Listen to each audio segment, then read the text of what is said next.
जय माता दी, जय संतोषी माँ। आज फिर से फ्राइडे है और मैं जानती हूँ आप लोग वेट कर रहे थे कि मैं कोई स्टोरी फिर से लेकर आऊँगी, कोई जो मेरा किस्सा है वो शेयर करूँगी। डेफिनेटली आज का जो किस्सा है वो एक क्लाइंट जिन्होंने स्लॉट बुक किया था उनका था कि मैम मुझे बचपन से बहुत कुछ इजीली दिख जाता है, जैसे कोई एनर्जीज है ना बहुत जल्दी दिख जाती हैं। उन्होंने बताया कि मैम हमारा जो घर है ना, तो जैसे पुराने घर होते थे, बेडरूम है, उसके साथ में ही एक अंदर को ड्रेसिंग रूम जा रहा है जहाँ पे संदूक भी रखी है, शीशा भी रखा है और ड्रेसिंग टेबल भी रखा है। पूरा ऐसा था हमारा घर और जिसमें हम रहते थे। अब तो उन्होंने नया बना लिया, बट उनको बचपन से उनको दिखता था तो उन्होंने वो बताया था। तो बोला मैम मैं रात को सो रहा था और वो हमारा जो ड्रेसिंग जो दिखता था वो बेड के बिल्कुल ऐसे सामने था। वो जो भी उनका स्टोर या जो भी आप कहिए वो उनके वहाँ पे था। तो कहते मैम मैंने ऐसे रात को पलटी ली और मैंने ऐसे देखा कि सामने मम्मी खड़ी है। पहले वो शीशे में ऐसे ऐसे उस तरफ मुंह करके खड़ी थी। पूरा मम्मी का अटायर पूरा सेम डिट्टो की जैसे मेरी मम्मी खड़ी है। एंड एक होता है ना, बोले जैसे मैं उनको देख के ऐसे देख ही रहा था एंड सडनली उन्होंने ऐसे अपना फेस ऐसे किया और एक बहुत ही हॉन्टेड सी स्माइल दी। एंड अंदर से खाता ना कि आपको पता होता है ये मेरी मदर नहीं है, बेशक ये मेरी मम्मा जैसी दिख रही हैं।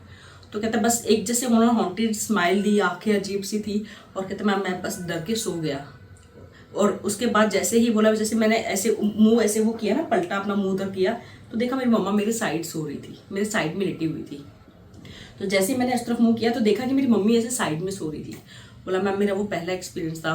उसके बाद काफ़ी एक्सपीरियंस होता है। फिर उन्होंने बताया कि मैम एक बार क्या हुआ कि जैसे मैं घर में एंटर हुआ तो मुझे दिखा कि सोफे पे हमारे बोला हमारी फैमिली के नोन है, मतलब रिलेटिव लगते हैं अंकल, वो बैठे हुए हैं। बोला मैं ऑफिस से काफ़ी लेट हो गया था, मतलब अराउंड 11:30 कुछ ऐसा टाइम हो गया था और मैं जैसे ही एंटर हुआ तो वो बैठे हुए थे और वो नीचे मुँह करके बैठे थे। तो मेरे को लगा शायद किसी काम से आएंगे, मैंने नमस्ते किया, मैं सीधा अंदर चला गया। वापस आया, वहाँ कोई नहीं। तो कहता वो भी मेरे को लिए बड़ा शॉकिंग था। फिर मैंने अपनी वाइफ से पूछा कि घर में वो अंकल आए थे, तो उन्होंने कहा नहीं कोई नहीं आया है। तो कहते मैम, और कहते जो उन्होंने अपना लेटेस्ट एक्सपीरियंस शेयर किया कि मैम हमारा घर है यहाँ पे चंडीगढ़ में, हमारा घर है और हम बिजनेस के काम से जाते रहते हैं, बट वो घर हमने रेंट पे दिया हुआ है, एक फ्लोर रखा हुआ है ताकि जब भी हम जाएं तो हम वहाँ रह सके। तो बोले कि मैम हम अर्ली मॉर्निंग पहुँच गए थे अराउंड 5। जैसे ही पहुंचे एक हमारे मेरे रूम के एक बैक साइड में एक वॉल है जहाँ से पार्क दिखता है। तो क्या मैंने वो विंडो के ऐसे कर्टन्स हटाए और पार्क देखा और मैं ऐसे, एक होता है ना कि जैसे आप थके आ रहे हो तो आप बेड पे उल्टे लेट जाते हो, उसने बताया मैं बेड पे ऐसे उल्टा लेट गया और एकदम से मुझे ऐसा फील हुआ कि जैसे कोई एनर्जी मेरे ऊपर है। मैं पूरा उस एनर्जी का वेट फील कर पा रहा था, मुझे पूरा पता था कि मेरे ऊपर कुछ एनर्जी है, बट मैं कुछ कर नहीं सकता था। तो बस मैं लेटा ही रहा। तो मेरा क्वेश्चन ये था, उन्होंने मुझसे कहा कि मैम मेरा क्वेश्चन ये था कि ये मेरे साथ क्यों होता है, आप मेरे रिकॉर्ड्स चेक करके बताइए। जब मैंने उनके रिकॉर्ड्स ओपन किए तो वो अच्छे खासे मेडिटेशन करते दिख रहे हैं, बट जो मेडिटेशन कर रहे हैं उसमें उनकी एज ज़्यादा नहीं है, मतलब अभी भी उनकी एज ज़्यादा नहीं थी, अराउंड 35 ऐसे थे, बट उसमें वो दिख रहे हैं 20s वाले एज में, तो मेडिटेशन कर रहे हैं। तो मैंने उनसे पूछा, मैंने कहा कि आप मेडिटेशन करते हो?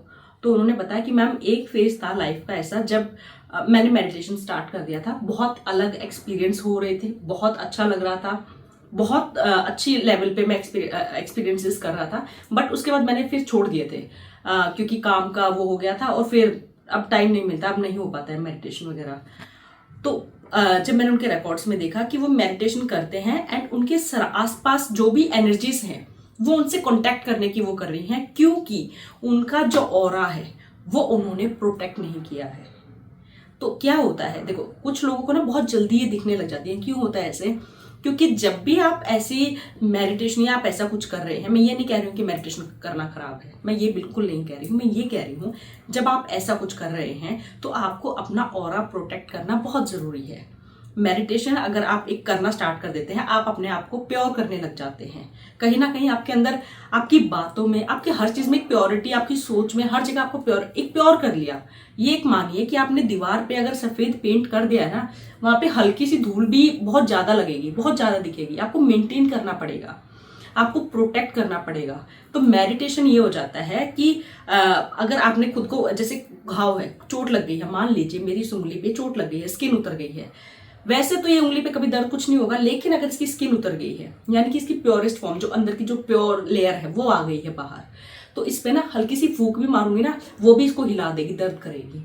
तो क्या है, मुझे इसको कवर करके रखना पड़ेगा टिल द टाइम ये प्योर है।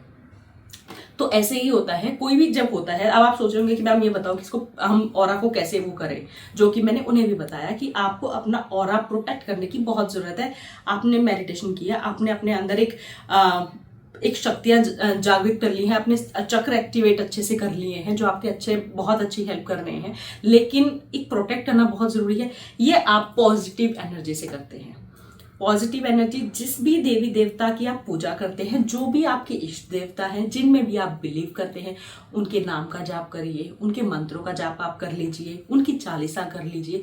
कुछ भी अगर आप मेडिटेशन के साथ आप अगर ये करते रहेंगे ना, तो आपका ऑरा जो है ना वो प्रोटेक्ट होता जाएगा। हनुमान चालीसा कर लीजिए। अगर किसी को लग रहा है कि हमें तो पता ही नहीं है लेकिन हम मेडिटेशन करते हैं, तो आप हनुमान चालीसा कर लीजिए। आप कुछ भी कर सकते हैं। आपको एक जो पॉजिटिव एनर्जी जो है, सुप्रीम एनर्जी जो है, आपको वो अपने सराउंडिंग में वो क्रिएट करनी पड़ेगी, उनकी वाइब्स क्रिएट करनी पड़ेगी, तभी नेगेटिव एनर्जी जो है वो दूर रहेगी, वो आपको तंग नहीं करेगी, आपको दिखेगी, इजिली कुछ नहीं हार्म कर पाएगी। तो मेडिटेशन करना गलत नहीं है, बट साथ में आपको ये चीज करनी पड़ेगी। तो मैंने भी उनको वही कहा कि आपका जो है, अगर आप ये करेंगे तो कहीं ना कहीं हो सकता है, जैसे अभी क्या हो रहा था कि उनपे ऐसे बिल्कुल ही क्लियर कट कहीं ना कहीं उनको डराया जा रहा था, जैसे वो लेटे उनके ऊपर बिल्कुल एकदम से आ गई, तो ये सब उनका साथ बंद हो जाएगा। तो मैंने उनको कहा कि अगर आपको दिख भी रही है तो उसको भी पता होगा कि मैं इसको हार्म नहीं कर सकती, आपको भी पता है कि ये मुझे हार्म नहीं कर सकती है। जैसे मैं मेडिटेशन, जैसे मैं रीडिंग्स करती हूँ, तो डेली कोई ना कोई होते हैं जिनके स्पिरिट्स वगैरह दिखते हैं, बट उसको भी पता है कि मैं इसका ऑरा क्रॉस ही नहीं कर सकती हूँ, मुझे भी पता है, तभी तो मैं इतना अच्छे से कर पा रही हूँ। तो वही चीज है, अगर आपको ये चीज आप क्रिएट कर लेते हो तो वो चीज क्रॉस ही नहीं करेगी, कोई नेगेटिव एनर्जी आपके पास आएगी ही नहीं। तो उनको वही, दूसरा उनका जो सवाल था कि मैम थोड़ा सा रिलेशनशिप में इश्यूज चल रहे हैं, बिकॉज टाइम का कहीं इशू है, और वाइफ जॉब करना चाहती थी, बट एक टाइम ऐसा था कि मैं स्टैंड नहीं ले पाया, क्योंकि नई नई शादी हुई थी, अरेंज मैरिज थी। जब वो जॉब करना चाहती थी तो शायद मैंने उनका स्टैंड नहीं लिया था, मुझे लगा शायद पेरेंट्स जो कह रहे हैं वो ठीक है, बट वो कहीं ना कहीं वो बात वो दिल पर लेकर बैठी हुई हैं। एंड बेशक हम साथ हैं, पर साथ होकर भी साथ नहीं हैं। तो क्या होता है ना, हम लेडीज ऐसे ही होते हैं, हमें सब कुछ याद रहता है, हम भूलते नहीं है, छोटी से छोटी चीज भी। तो शायद वो दिल पर वो लेकर बैठी हुई है कि मुझे जब जरूरत थी तब तुमने साथ नहीं दिया, मुझे जॉब करनी थी। और उन्होंने बताया कि मैम अब वो फिलहाल जॉब कर भी रही है, ऐसा नहीं है कि वो जॉब नहीं कर रही है, जॉब कर रही है, बट उनको वो है कि जब मुझे जरूरत थी, जब तुम नहीं खड़े थे। तो उनका सिर्फ इसमें यही क्वेश्चन था कि आप मुझे सिर्फ ये बता दो कि क्या मेरा डिवोर्स हो रहा है। तो मैंने उनके रिकॉर्ड्स में देखा कि डिवोर्स नहीं हो रहा है, बट कहीं ना कहीं सेपरेट आप रह रहे हो, मतलब आपके साथ नहीं रह रहे। तो फिर उन्होंने कहा कि मैम सेपरेशन तो है, क्योंकि हम दोनों ही अलग अलग रूम्स में ही रहते हैं, सिर्फ बच्ची के लिए वजह से, क्योंकि बच्ची को ये ना वो हो। तो मैंने उनको वही बताया कि मैंने, हाँ डिवोर्स आप नहीं ले रहे हैं, शायद बच्ची की वजह से वो भी ये सोचे कि बच्ची के दिमाग पे क्या असर पड़ेगा, क्योंकि उनकी छोटी सी बेटी है, और लेकिन आप सेपरेट रह रहे हैं क्योंकि शायद वो उस चीज से बाहर नहीं निकल पा रही है, उनका दिल में कहीं लगी हुई है। तो डोंट वरी, बट आपका फ्यूचर यही दिख रहा है। फिर उन्होंने पूछा कि मैम मेरी मेडिटेशन की जर्नी आगे कैसी रहेगी।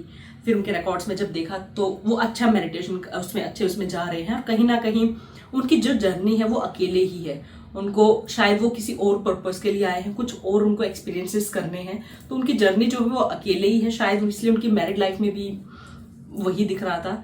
तो मुझे उनके रिकॉर्ड्स में जो आपको जो कन्वे करना था वो यही था कि अगर आप मेडिटेशन वाली लाइन में आप मेडिटेशन कर रहे हैं, बहुत से लोग मेरे यूट्यूब जैसे मैंने वीडियो डाली है उसको देख के मेडिटेशन कर रहे हैं, उसमें कोई गलत नहीं है। जो आपको एक्सपीरियंसेस हो रहे हैं बहुत अच्छी बात है, यानी कि आप कहीं ना कहीं तो राइज कर रहे हैं, करते रहिए, लेकिन साथ में एक जो आपके देवता है ना, जिन पे आप आंख बंद करके विश्वास करते हो, उनको आप साथ में रखिए, उनको याद करिए। कुछ भी नया करने से कुछ भी उनकी जब भी फ्री टाइम मिले, या आप एक और चीज जो मैं आपको बताती हूँ, जो आप अपना ऑरा स्ट्रॉन्ग करने के लिए कर सकते हैं, आप नॉर्मल जो म्यूजिक पे, साइलेंट म्यूजिक पे आप मंत्र घर में चलाकर रख सकते हैं, उससे भी बहुत फर्क पड़ता है। जैसे ओम नमः शिवाय अगर आपने चला लिया, या गायत्री मंत्र चला लिया, अनुराधा जी की आवाज में इतने अच्छे हैं ना कि मतलब मैं पूरा दिन सुन सकती हूँ, तो आप वो स्लो म्यूजिक में आप वो चलाकर रखिए, उससे भी बहुत फर्क पड़ता है।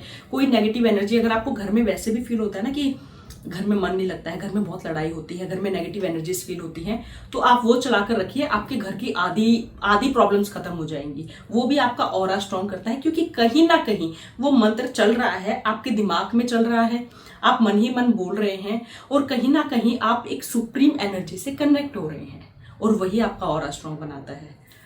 तो ठीक है, थैंक यू एंड जय माता दी। फिर से मिलते हैं अगले फ्राइडे को।